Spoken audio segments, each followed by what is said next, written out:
देखिए स्टूडेंट, हमने आनुवंशिकता के बारे में आनुवंशिकी के बारे में बात की थी कल की क्लास में, जो कि कक्षा 10वीं के अध्याय 3 से रिलेटेड है।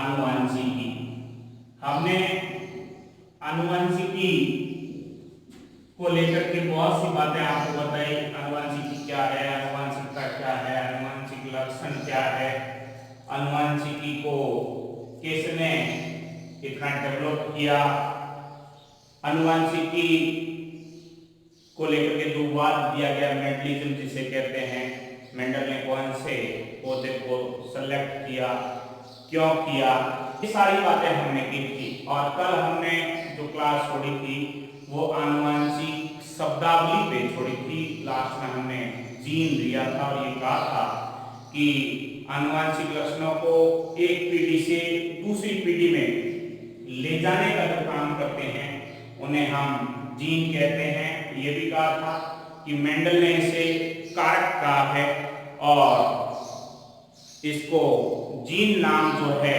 वह जॉनसन ने दिया है। तो आज हम उस बात को आगे बढ़ाते हुए आनुवंशिक शब्दावली की बात करेंगे।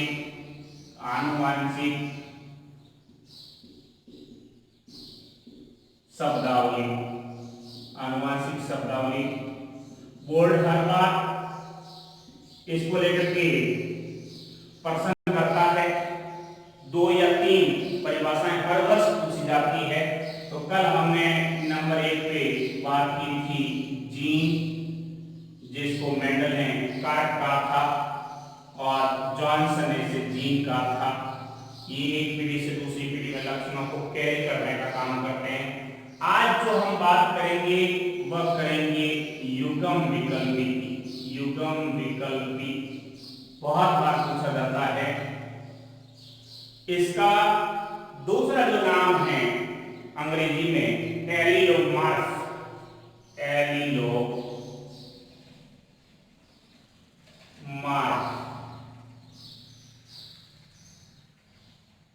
इसे एलील भी कहते हैं। एलील स्टूडेंट बहुत बार पूछा गया है एलील क्या है या युग्म विकल्पी क्या है। आपको बता दें कि लक्षण जो एक पीढ़ी से दूसरी पीढ़ी में यानी जनक से संतति में जाते हैं वो तो जीन के द्वारा जाते हैं, लेकिन जीन जो है उनका जो लक्षणों को ले जाने का क्रम जो है वो हमेशा युग्मों में होता है, जोड़े में पाए जाते हैं। उसको युग्म विकल्पी कहते हैं। इसको आप यूं भी याद कर सकते हैं कि लक्षणों का जो युग्म है वह एलील कहलाता है। इसको कहेंगे लक्षणों के युग्म को, लक्षणों के युग्म को एलील कहते हैं। जैसे यह एक युग्म है, एलील है, यह एक एलील है, राइट। तो ये तो हो गया युग्म विकल्पी। अब युग्म विकल्पी को लेकर के एक और प्रश्न बनता है कि युग्म विकल्पी के प्रकार कौन से हैं। अलग अलग प्रश्न भी पूछे जा सकते हैं कि सम युग्म विकल्पी क्या है, विषम युग्म विकल्पी क्या है। तो सबसे पहला जो है वो है सम युग्म विकल्पी। सम युग्म विकल्पी या इसको अपन सम युग्मजी भी कह सकते हैं। सम युग्मजी, इसको विषम युग्मजी कह सकते हैं। विषम युग्मजी बहुत सिंपल, रटने की कोई बात ही नहीं स्टूडेंट। युग्म विकल्पी के दोनों कारक जो हैं वह यदि समान होते हैं तो समयुग्मजी कहलाता है। जैसे ये समयुग्मजी हो गया, ये समयुग्मजी हो गया, यानी दोनों फैक्टर जो है, दोनों कारक जो है, दोनों जीन जो है वो एक जैसे हो तो वो समयुग्मजी कहलाता है। अब विषम युग्मजी यानी दोनों कारक जो हैं वो अलग अलग हो, एक लंबा है एक कोना है, विषम युग्मजी हो गया, ठीक है ना।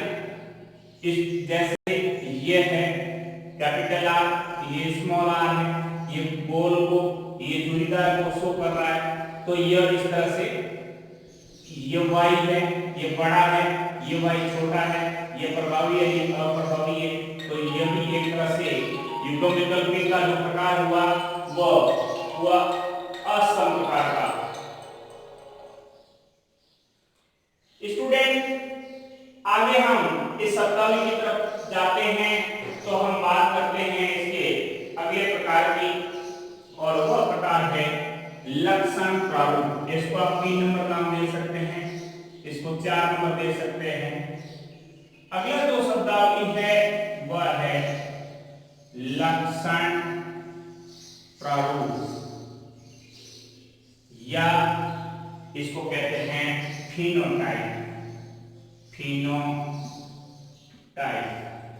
कई बार इसको पूछ लिया गया है स्टूडेंट, फिनोटाइप किसे कहते हैं या लक्षण रूप क्या है। बहुत सिंपल और एक बार में ही याद होने जैसी शब्दावली या परिभाषा है। हम किसी जीव को बाहर से देख करके उस जीव की प्रकृति का पता लगा सकते हैं, उस लक्षण को लक्षण रूप या फिनोटाइप कहते हैं। इसको परिभाषित क्यों करेंगे कि किसी जीव की बाह में आकारिकी को प्रदर्शित करने वाले लक्षणों का समूह बाह्य प्रकृति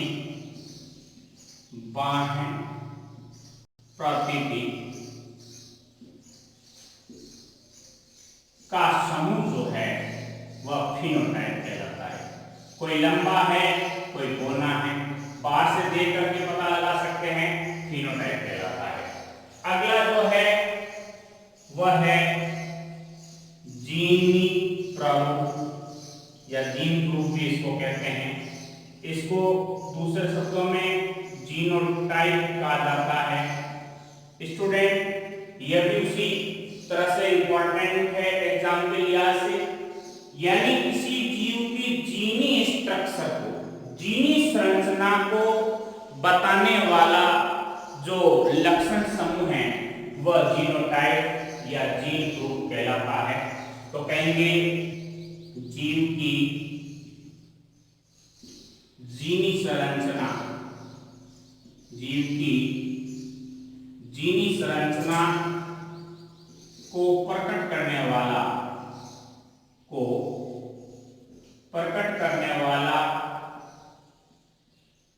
जो जीन समूह है वह जीनी ग्रुप कहलाता है या जीनोटाइप कहलाता है।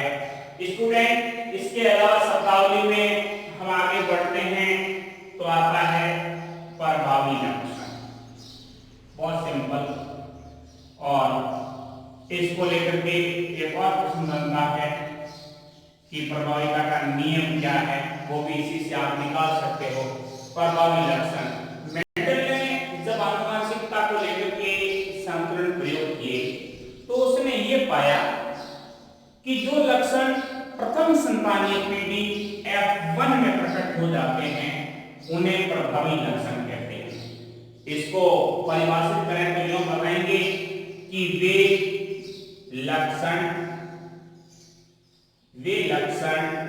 जो प्रथम संतानीय पीढ़ी, जिसको मैं F1 से व्यक्त कर रहा हूं, जो F1 में प्रकट हो जाते हैं या अभिव्यक्त हो जाते हैं या एपियर हो जाते हैं, उन्हें प्रभावी लक्षण कहते हैं। वे लक्षण जो F1 पीढ़ी में प्रकट या अभिव्यक्त होते हैं प्रभावी लक्षण कहलाते हैं। अगला परिभाषा या शब्दावली जो है वह अप्रभावी लक्षण। अप्रभावी लक्षण बहुत सिंपल, यदि आपने प्रभावी लक्षण याद कर लिया है तो अप्रभावी लक्षण ऑटोमेटिक रूप से याद हो गया कि ऐसे लक्षण जो कि F1 पीढ़ी में प्रकट नहीं होते, या केवल नहीं शब्द जोड़ना है और परिभाषा बन जाएगी। तो इसको परिभाषित करेंगे, वे लक्षण जो F1 पीढ़ी में प्रकट या अभिव्यक्त नहीं होते हैं। बस यहाँ आपको केवल नहीं शब्द लगाना है और ये आपकी जो परिभाषा है वो बन जाएगी कि अप्रभावी जो लक्षण है वो किसे कहते हैं। अगली परिभाषा जो होगी वह संकरण को लेकर के होगी। हमने कल ही आपको ये बताया था कि मेंडल ने जो आनुवंशिकता के या वंशावली के नियम निकाले थे वे जिस तरीके से निकाले थे वह प्रयोग थे संकरण के प्रयोग। तो आज हम बात करेंगे कि संकरण है क्या। नवी शब्दावली, नवी परिभाषा, संकरण क्या है, जिसको इंग्लिश में हाइब्रिडाइजेशन बोलते हैं। हाइब्रिडाइजेशन संकरण किसे कहते हैं? स्टूडेंट, दो उन्नत लक्षणों को लेकर के जो क्रॉस करवाया जाता है वह संकरण कहलाता है। दो उन्नत लक्षणों वाले जीवों में क्रॉस कराने की विधि जो है वह संकरण कहलाती है। दो उन्नत लक्षणों वाले जीवों में क्रॉस कराने की जो विधि है वह संकरण या हाइब्रिडाइजेशन कहलाती है। अब स्टूडेंट यहां से एक प्रश्न और बनता है, संकर क्या है, हाइब्रिड क्या है? आप और हम सारे जानते हैं कि यह एक प्रोसेस का नाम, प्रक्रिया का नाम है, मेथड का नाम है और इससे जो प्रोडक्ट निकलेगा, जो उत्पाद निकलेगा वह संकर कहलाएगा। तो इसको परिभाषित करते समय ये कहते हैं कि संकरण से प्राप्त संतति जो है वह संकर कहलाती है। संकरण से प्राप्त होने वाली संतति को कहते हैं। यह हो गया संकरण की परिभाषा। अब इसको लेकर के एक और प्रश्न बनता है कि संकरण जो है वह कितने प्रकार का होता है। अब संकरण के 4 टाइप जो है वो अपनी स्टैंड की पुस्तक में आए हुए हैं। सबसे पहला एक संकर संकरण, एक संकर संकरण। स्टूडेंट, नाम के साथ ही अपनी परिभाषा खुद दे रहा है कि ऐसा संकरण प्रयोग जिसमें एक समय में एक जोड़ी लक्षणों को लेकर के किया जाता है। ऐसा संकरण प्रयोग जो एक समय में एक जोड़ी लक्षणों को लेकर के किया जाता है एक संकर संकरण कहलाता है। आपको मैं यहाँ ये भी याद दिला दूं कि मेंडल ने टोटल 3 आनुवंशिकता के नियम दिए थे। जो 2 नियम थे वह इस एक संकर संकरण से निकले थे। प्रथम 2 नियम, प्रभाविता का नियम और पृथक्करण का जो नियम है वो एक संकर संकरण से निकले हैं। तो इसकी परिभाषा होगी एक जोड़ी लक्षणों, एक जोड़ी लक्षणों को लेकर किया जाने वाला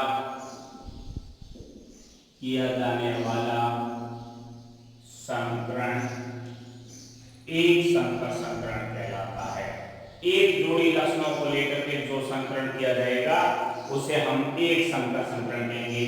अगला है द्विसंकर संकरण।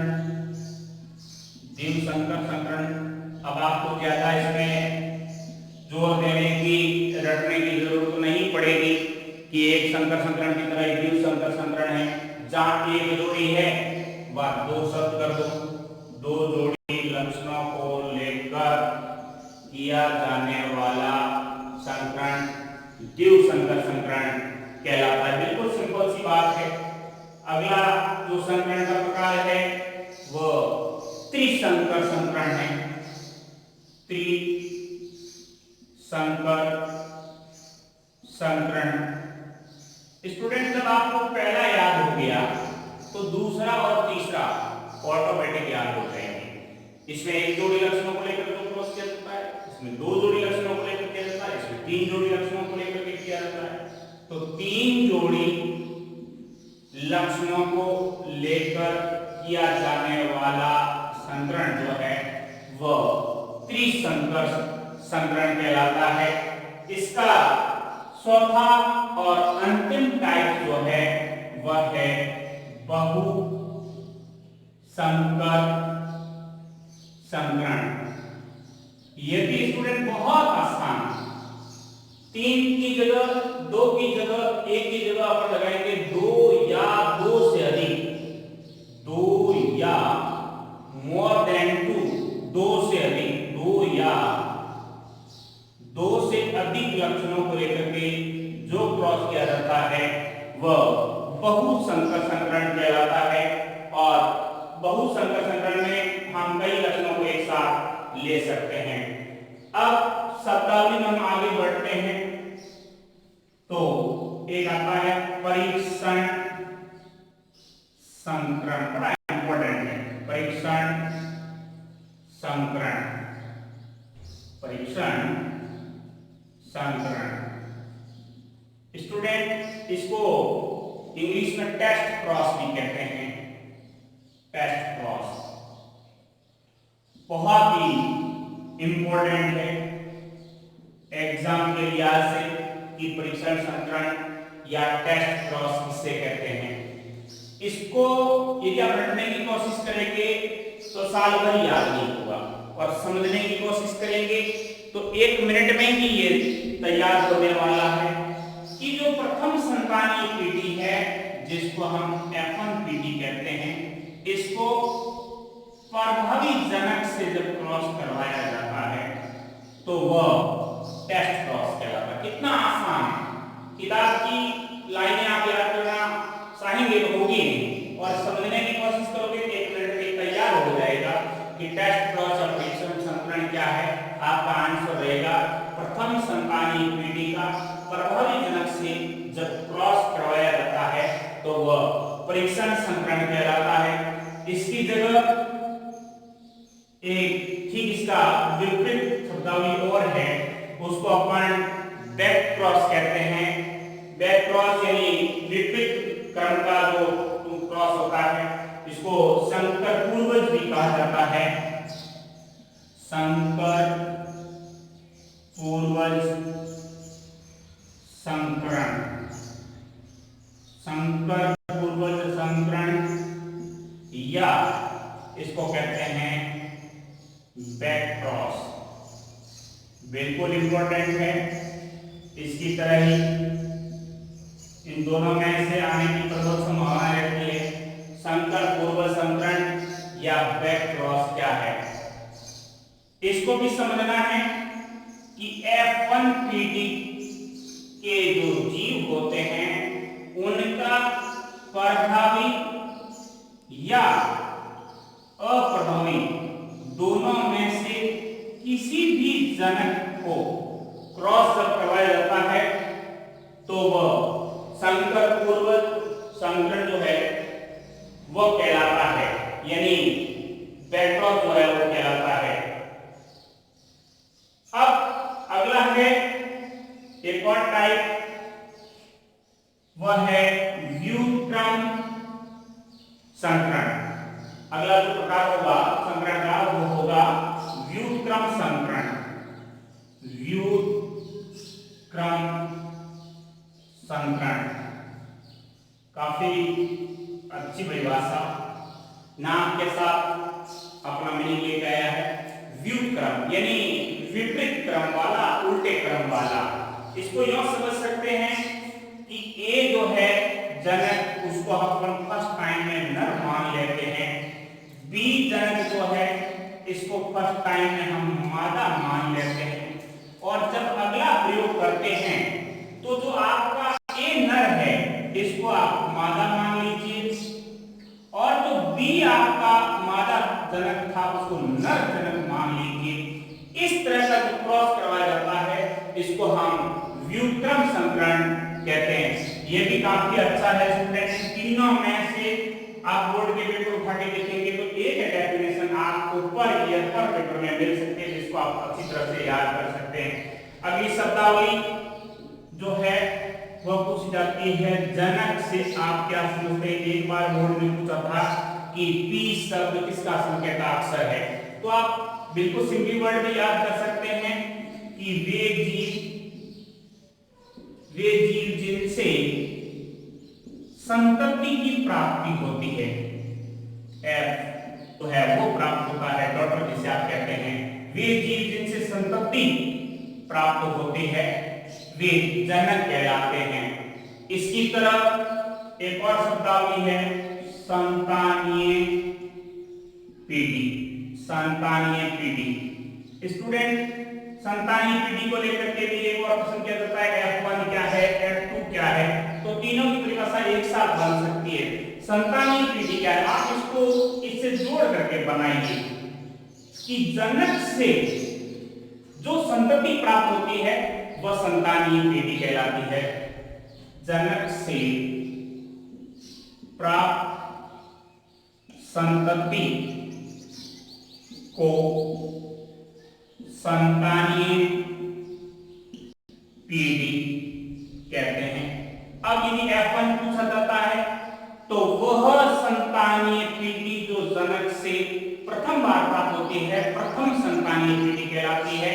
अब F2 की थोड़ी सी इससे अलग है, यानी जनक से आपको F1 मिल गया, अब आपको F2 की परिभाषा देनी है। तो आपको कहना है प्रथम संतानीय पीढ़ी से जो संतति प्राप्त होती है उसे द्वितीय संतानीय पीढ़ी या F2 पीढ़ी जो है वह कहते हैं। यस, अगला जो है एक संकर अनुपात। एक संकर अनुपात, इसको लेकर के भी प्रश्न पूछते हैं कि एक संकर अनुपात क्या है। तो स्टूडेंट, जो मोनोहाइब्रिडाइजेशन होता है, एक संकर संकरण जो होता है उससे जो रेशियो प्राप्त होता है उसे एक संकर अनुपात कहते हैं। बहुत सिंपल, मोनोहाइब्रिडाइजेशन या एक संकर संकरण से प्राप्त अनुपात। एक संकर संकरण से जो अनुपात प्राप्त होगा उसे एक संकर अनुपात कहते हैं। अब इसकी जगह अगली जो परिभाषा होगी, एक की जगह आप देख सकते हैं द्विसंकर संकर अनुपात। द्विसंकर संकर अनुपात बहुत सिंपल स्टूडेंट, कितनी आसान है। मैं तो समझता हूं एक बार देखने से ये याद हो जाते हैं। एक संकर संकरण से जो अनुपात मिले वो एक संकर अनुपात, तो इसकी जगह कर दो 2, बाकी शब्दावली सेम रखी। 2 संकर संकरण से या 2 की जगह आप लगा सकते हैं द्विसंकर संकरण से जो अनुपात प्राप्त होता है उसे अपन कहते हैं द्विसंकर अनुपात। अब स्टूडेंट, ये जो आनुवंशिकी है, आनुवंशिकता है, उससे जुड़ी हुई शब्दावली है जिसको लेकर के मेंडल ने हमें समझाया। अब एक प्रश्न बनता है कि मेंडलवाद का या आनुवंशिकता के नियमों का या वंशागति के नियमों का हमारे दैनिक जीवन में क्या महत्व। बहुत अच्छा प्रश्न बनता है स्टूडेंट। मेंडलवाद या वंशागति या आनुवंशिकी का महत्व, इन तीनों में से कोई भी शब्द आता है उत्तर आपका एक ही रहेगा कि मेंडलवाद का या आनुवंशिकी का हमारे दैनिक जीवन में जो है वह क्या महत्व। बहुत से महत्व है। मेंडल के नियमों से जो प्रथम महत्व है वह हमें यह पता चलता है कि कोई लक्षण जो है वह प्रकट होता है, कोई लक्षण जो है वो प्रकट नहीं होता। इसका रीजन क्या है? इसका रीजन है मेंडलवाद की वंशागति के नियम, क्योंकि मेंडल ने एक्सप्लेन किया था कि प्रभावी लक्षण ही प्रकट होंगे, अप्रभावी लक्षण प्रथम पीढ़ी में प्रकट नहीं होंगे। तो प्रभावी लक्षणों की अभिव्यक्ति, प्रभावी लक्षणों की अभिव्यक्ति का ज्ञान हमें मेंडलवाद से भी होता है। ये मेंडलवाद का पहला इंपॉर्टेंस हो गया कि प्रभावी जो लक्षण है उनका हमें पता यहीं से लगता है। दूसरा, हमने ये भी नहीं समझा था इससे पहले कि कोई लक्षण एक पीढ़ी से दूसरी पीढ़ी में जाता है तो क्यों जाता है, कौन सा ऐसा फैक्टर है जो इनको एक पीढ़ी से दूसरी पीढ़ी में कैरी करने का काम करता है। तो जिसको हमने कहा था जीन। मैं यहाँ जीन को लेकर के दो तीन बातें और बता देता हूँ। खोज जॉनसन ने की, मेंडल ने इसे कारक कहा, ठीक, और परिभाषा है कि ऐसे कारक जो लक्षणों को एक पीढ़ी से दूसरी पीढ़ी में ले जाते हैं जीन कहलाते हैं। तो जीन नाम की जो संकल्पना है, जीन शब्द का जो अर्थ है वह हमें मेंडलवाद से ही मिला। तो जीन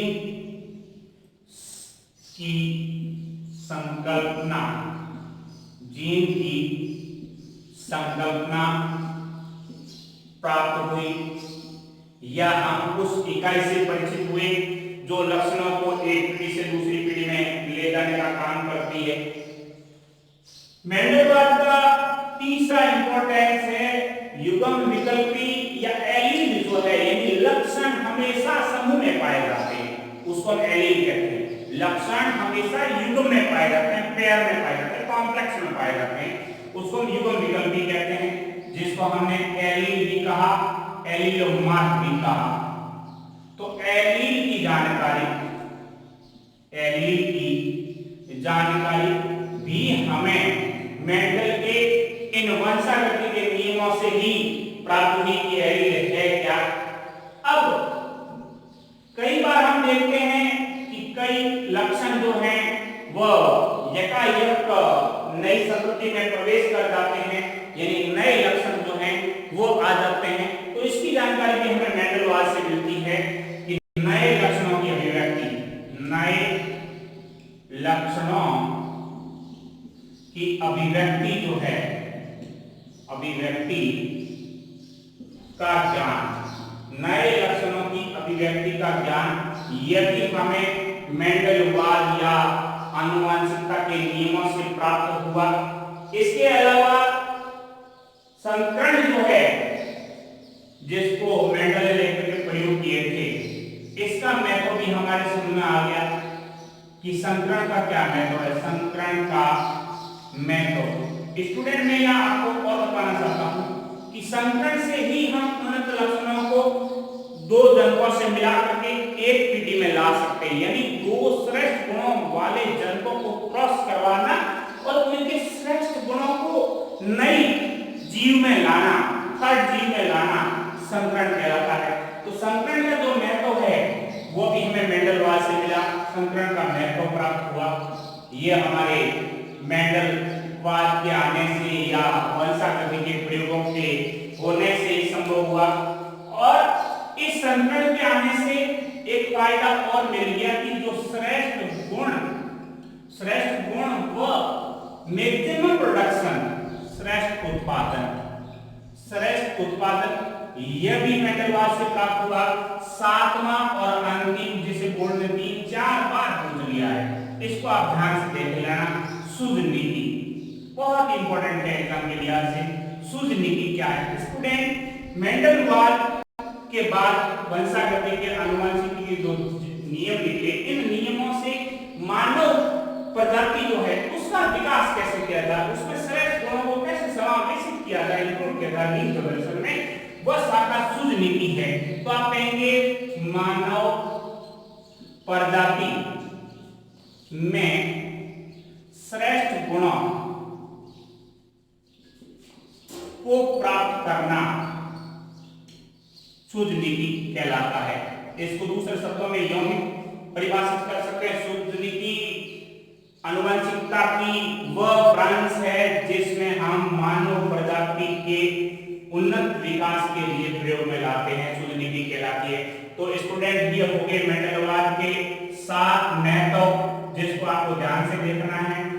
मेंडलवाद से जुड़ी हुई ये 16 शब्दावली आपको ध्यान से देखनी है।